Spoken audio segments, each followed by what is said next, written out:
Latin Mass man, a traditional Latin Mass man, tell us, we've seen under Pope Francis the quashing of this, and yet great growth at Chartres and at the traditional liturgy. We hope that the next Pope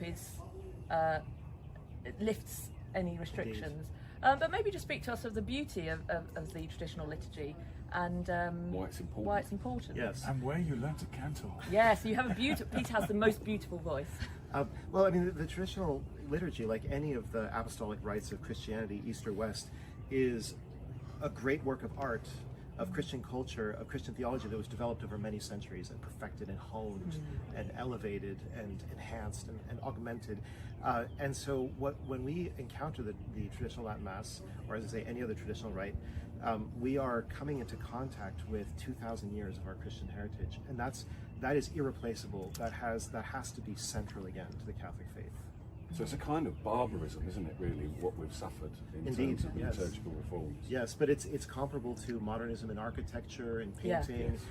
Brutal. Everything in the 20th century is of a piece. It's all a rejection of the past, a rejection of heritage, a rejection of roots, because of the pride, really the arrogance of modern man thinking himself superior to all of his predecessors. And that's absurd. I mean, and the evidence is all around us that's absurd. And as Father Altman was telling us earlier on, and will tell us in a moment again, it's been stolen from us. Yes. But you know what? Amazingly enough, in spite of all of the power that has been pushing the rejection of our heritage, it simply will not go away. No. People keep discovering it. It's unquenchable. You cannot get rid of it.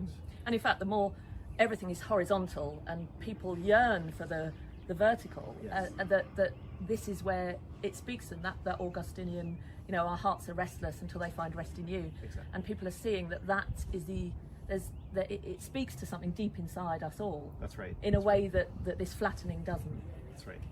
There's an extraordinary, after Traditionalis Custodes, we're in a completely different place than we were when they brought in the reforms, aren't we? Yes. So we're in a lot stronger place, really, aren't we? Yeah, that's right. I mean, when the liturgical reform was first put through, ultramontanism, the idea that the Pope can do no wrong, that we all have to follow exactly what he says, that was at its peak, in a certain sense. And nowadays, and of course back then, people quickly fell into line with whatever the Vatican said.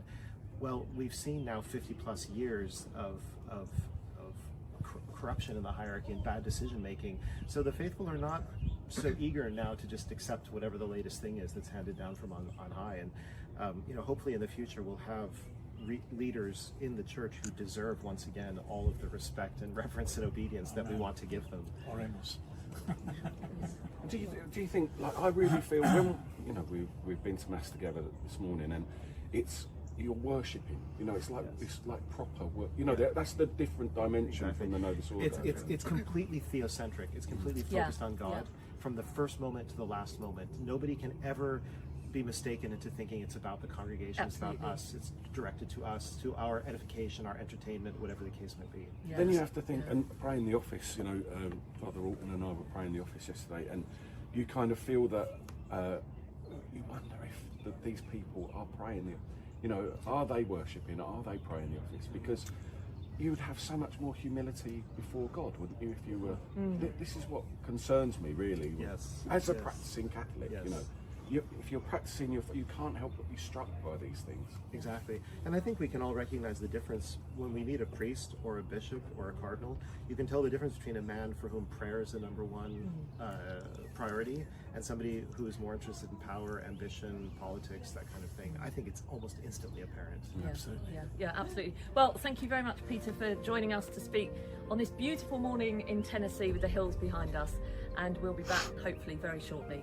But for now, thanks for watching. I'm Catherine Bennett. I'm like that. I'm Gavin Ashton.